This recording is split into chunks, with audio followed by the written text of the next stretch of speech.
How come you're awake? Can't fall asleep?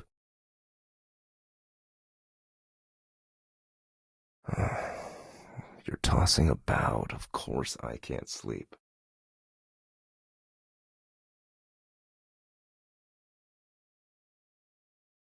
Your gown's unbuttoned.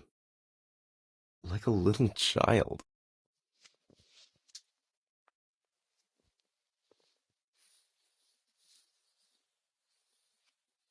Don't move.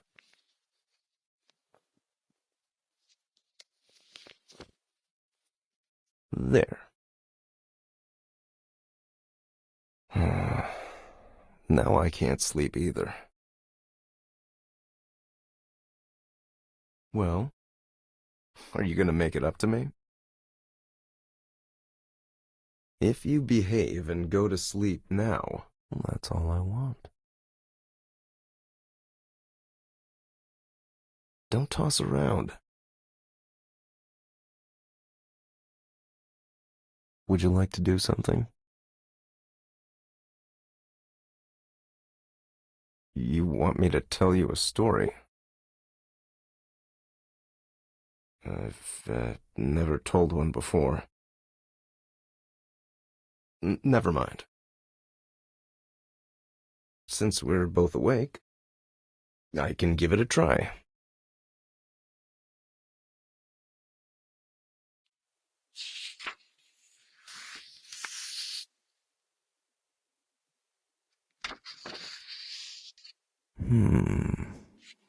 What story would you like to hear?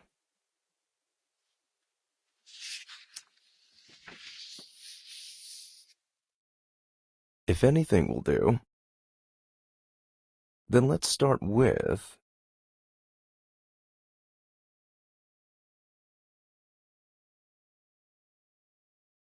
Sleeping Beauty.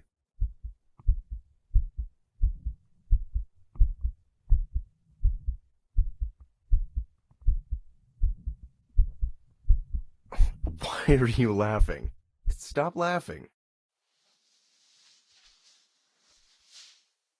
Lean on me. I'll begin.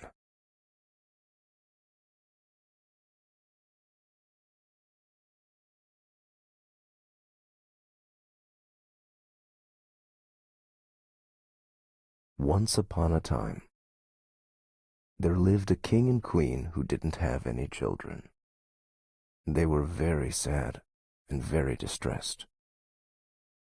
One day, when the queen was walking along the river, a little fish popped its head out of the water and said to her, "Your wish shall be fulfilled.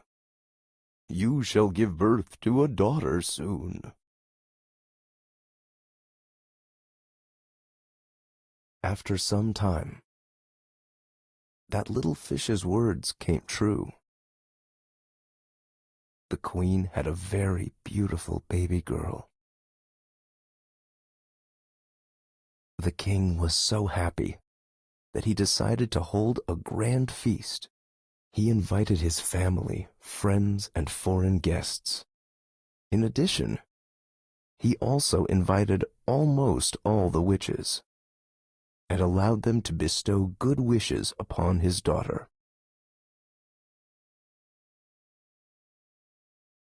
In this kingdom, there were 13 witches in total. But the king only had 12 golden plates, so he only invited 12 of the witches and left one out.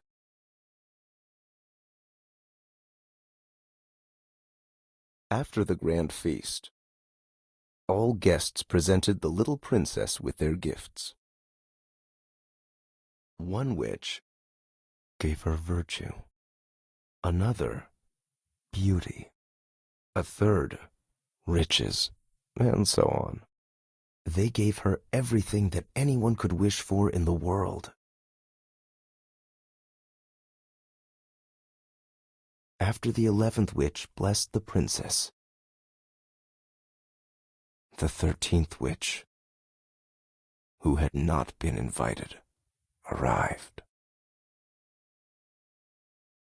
Feeling outraged about not receiving an invitation, she wanted to take revenge on the king by bestowing a wicked curse upon the princess. So, she called out in a loud voice, "When the princess is 15 years old, she shall prick herself with a spindle and fall down dead."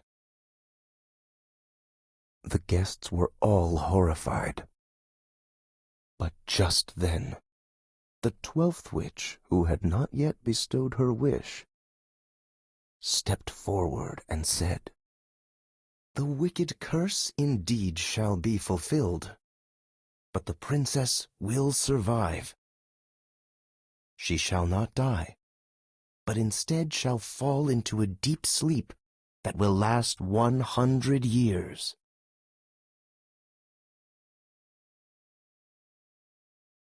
In order to prevent the princess from befalling that misfortune, the king commanded that all the spindles in the kingdom be collected and destroyed.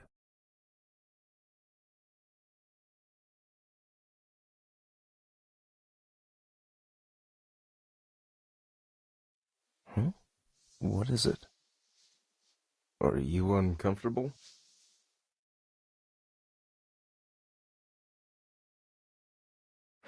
Okay, I surrender. Lie in my arms.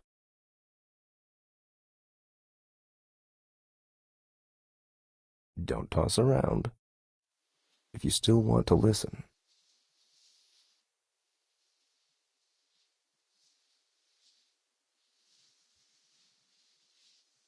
Over the years, all the blessings of the witches came true. She grew to be beautiful, gentle, and graceful. Everyone who saw her could not help but love her. On her 15th birthday, the king and queen went out and left the princess alone. She wandered about the whole palace, and finally, she came to an old tower. In the tower, there was a narrow staircase. At the end of the staircase stood a door. A golden key was sticking out of the lock. When she turned the golden key, the door flew open. Inside the room sat an old woman who was busily spinning flax. The princess was very interested. Stepping forward, she took the spindle and tried to spin it. But the moment she touched the spindle, she fell upon the floor and lost consciousness. The wicked curse had been fulfilled. The princess lay in a deep sleep. What is it? Dummy. You asked me to tell you a story. Well, shall we go on?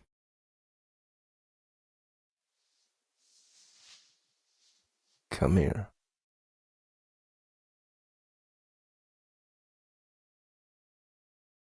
Just then, the king and queen returned. Upon walking into the hall, they fell asleep too. The horses in the stable, the dogs in the yard, and the doves on the roof also fell asleep. Even the fire in the hearth died out. Everything stood still in a deep sleep. Before long, a hedge of wild grass began to grow around the palace. Year after year, it grew higher and higher, thicker and thicker, until at last, nothing of the palace could be seen, not even the roof. From then on, many princes came and tried to force their way through the hedge and into the palace. But they failed. They all ended up trapped in the thorns.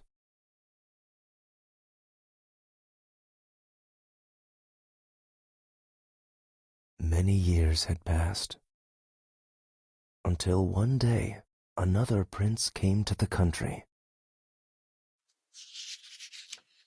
and heard about the tale.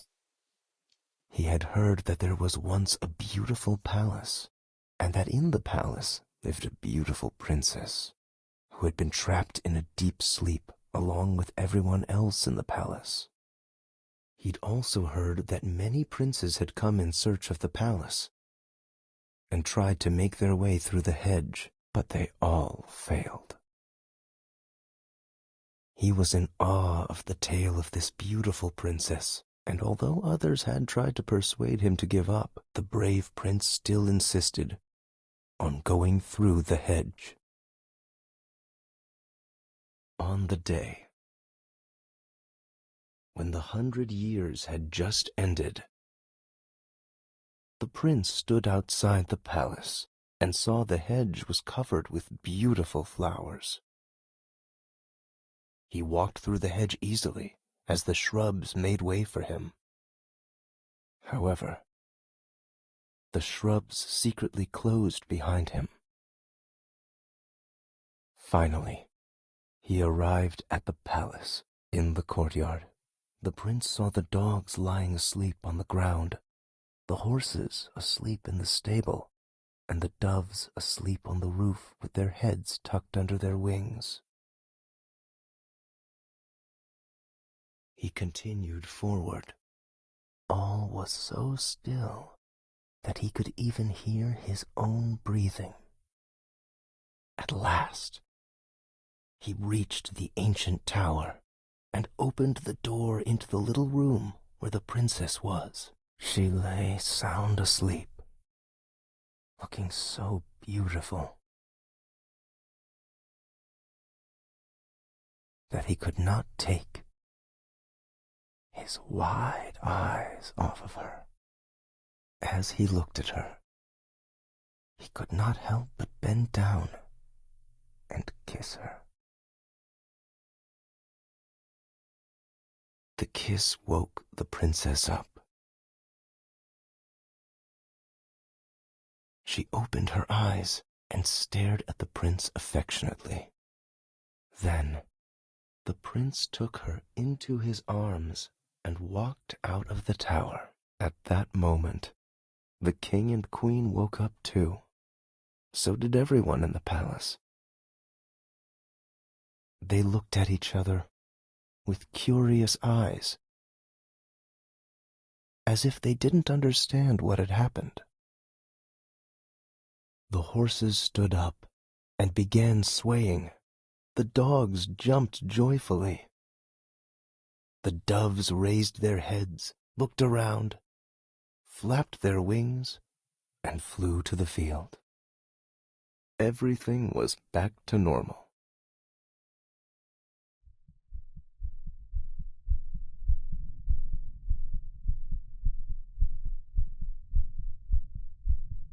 The prince and princess held a grand wedding ceremony, and they lived happily together for the rest of their lives. Huh?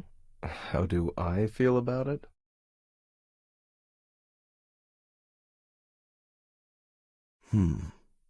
I just think 100 years is too long. If I were the prince, I would not make my beloved girl wait for 100 years. What would I do?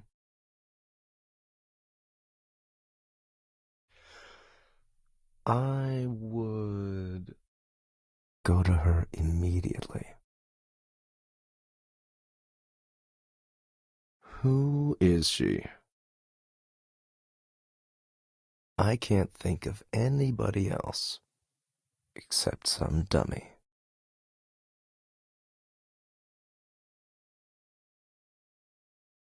Are you sleepy?